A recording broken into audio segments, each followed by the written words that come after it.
জুমার দিন। চিৎকার করে পড়েন সুবহানাল্লাহ। তার মানে আদম সৃষ্টি হলো জুমার দিনে, দুনিয়ায় নামিয়ে দেয়া হলো জুমার দিনে, তওবা কবুল করে নেওয়া হলো জুমার দিনে, রূহ কবজ করা হলো জুমার দিনে, আবার কিয়ামত সংগঠিত হবে জুমার দিনে। পড়েন সুবহানাল্লাহ। আবার বিশ্বনবী বললেন, আর রমাদান ইলা রমাদান, এক রমজান থেকে আরেক রমজানের মাঝখানে যত গুনাহ হয় মাফ করে কে? আল্লাহ। তারপরে বিশ্বনবী বললেন, আল উমরাতু ইলাল উমরাহ, কেউ যদি একবার উমরা করে পরে আবার করলে দুই উমরার মাঝখানে গুনাহগুলো মাফ করে দেয় কে? আল্লাহ।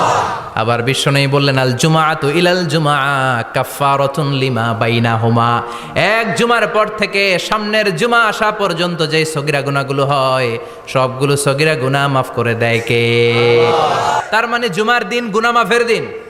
সারা সপ্তাহে ভুল ত্রুটি অন্যায় যা করলাম জুমার নামাজের বদৌলতে সব